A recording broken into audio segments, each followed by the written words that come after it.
በስመ አብ ወወልድ ወመንፈስ ቅዱስ አሐዱ አምላክ። በስመ አብ ወወልድ ወመንፈስ ቅዱስ አሐዱ አምላክ። በስመ አብ ወወልድ ወመንፈስ ቅዱስ አሐዱ አምላክ።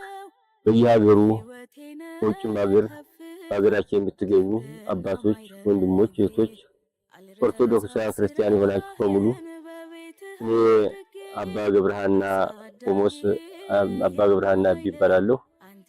የዚህ የደብረ ምሕረት ያሸዋው ቅዱስ ሚካኤል የደብረ ምሕረት ካዝራር አስተዳዳሪ ነኝ።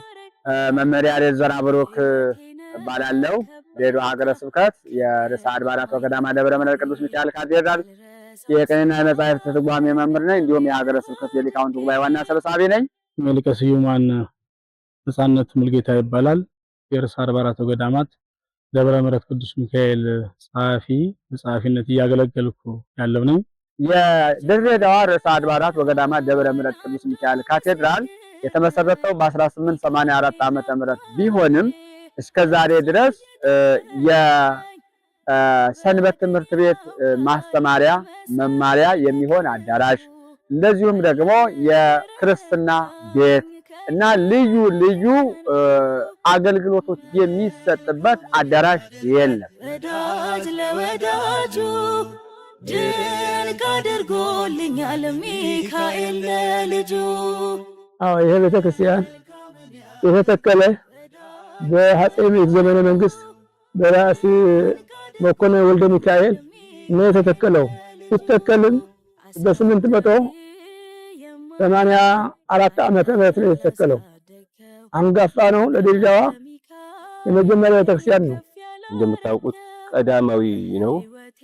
በአፄ ምኒልክ ዘመን የተሰራ ታውቃላችሁ። የቀደመ ቦታ ነው።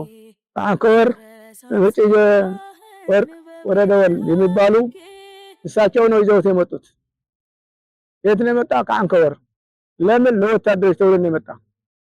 መጀመሪያ ተተክሎ ነበረ ከቤተ መንግስት ወደዚያ ወደ ድልድይ አካባቢ ነበረ። እዚያ መጥቶ ደግሞ ወደዚህ ወደ ቤተልሔም ተተክሎ ነበረ። ከዚያ በኋላ በራስ መኮንን ወልደ ሚካኤል አማካኝነት እዚህ መካከል አሁን የምታዩት ቤተክርስቲያን እዚያ ተተክለዋል። ቤተክርስቲያኑ አዳራሽ፣ ቤተ መዛግብት፣ እንዲሁ የሰንበት ትምህርት ቤት፣ የክርስትና ማንሻ፣ እንዲሁ ካህናት ማረፊያና የሰርግ ሁለገብ አዳራሽ ሁሉ ተፈልጎ ለመስራት ተታቀደ። ብዙ ጊዜ ሆኖት ነበረ። ነገር ግን እስካሁን ድረስ አልተሰራም። እንደ እግዚአብሔር ፈቃድ ሆኖ አሁን ለመስራት ብዙ ሰዎችን በማማከር ለመስራት ተነስተናል። እስካሁን ድረስ አገልግሎት የሚሰጠው በየዛፉ ስርና በየመቃብሩ ስለሆነ ደህና በሆነ አዳራሽ አሰባስቦ ሰብስቦ ለማስተማር ያመች ዘንድ ዘመኑ የሚጠይቀውን አዳራሽ ለመስራት ጅማሮ ላይ እንገኛለን። መርሃ ግብር ሲቀር ዝናብ ከዘነበ መርሃ ግብሩ አይቀርብም። ይህ ማለት በቃ ወይ ሊሰረዝ ይችላል ኦር ሊታጠፍ ይችላል። እንግዲህ ይሄው ከ1000 በላይ ሰንበት ትምህርት ቤት ወጣቶች፣ ህፃናት የሚማሩበት ይህ አዳራሽ ነው። እንግዲህ ከትውልድ ትውልድ ተቀባብለን እዚህ ቦታ የደረስነው በዚህ አዳራሽ ነው። የሰንበት ትምህርት ቤቱ አዳራሽ በጣም በጣም በጣም ትንሽ ናት፣ ጊዜውን የማይጠብቅ በተጨማሪም ደግሞ ይህ ቦታ መቃብር ቤት ነው። አንድ ሰው ስርዓተ ቀብር ከተካሄደ ለወራት፣ ለ3 ወራት፣ ለ4 ወራት ምንም አይነት አገልግሎት አይሰጥም። ቤቱና የተማሪው ቁጥር የሰንበት ትምህርት ቤቱ ወይም ደግሞ የወጣቶች የህፃናት ትምህርት ቁጥር አንደኛ በእድሜም በጊዜም የተከፋፈለ ነው። በዚህ አይነት አዳራሽ ላይ ስራው ሊቀጥል አይችልም። ታዩት ህፃናት እዚህ ደጅ ነው ጥናት እያደረጉ ያሉት። ይህ ማለት በፀሐይ ያለ ዝናብ ሲዘንብ ደግሞ ሊበተኑ ይችላሉ።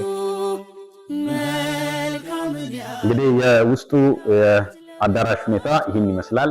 በጣም ጠባብ ነው። ያው በተወሰነ መልኩ የሚታይ ይመስለናል። እዚሁ ነው እንግዲህ የትምህርት ቤት አባላት በሙሉ ህፃናቱም ወጣቶችም የሚማሩት ይሄ ነው። መቃብር ነው መሬቱ እንደምታዩት የመካነ መቃብር ነው፣ የፉካ ነው። ረጅም ዓመት ያስቆጠረ ነው። በዚህ ሁኔታ ነው እንግዲህ አዳራሹ ይሄን ይመስላል። በዚህ ሁኔታ ነው ትምህርቱን እያስተማርን ያለነው እየተማርን ያለነው ይሄን ይመስላል። ለዚህም ነው ብዙ ወጣቶችን ወደ ቤተክርስቲያኒቷ ጠርተን የቤተክርስቲያኒቷን አንኳር የሆኑ ትምህርቶችን ለማስተማር እየተቸገርን ያለነው። ይህን ይመስላል። ቅድም የተጀመረው የአዳራሽ ሁኔታ ይህንን ጉዳይ ለመጨረስና ለማጠናቀቅ የምዕመኑንም ቁጥር የወጣቱንም ቁጥር ለመጨመር ለማስተማር እንግዲህ ዝግጅት እያደረገን ነው ከእግዚአብሔር ጋር። ይህን ይመስላል።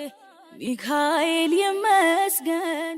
ልጆች የሚፈሩበት፣ ወጣቶች የሚታነጹበት የሰንበት ትምህርት ቤት አዳራሽን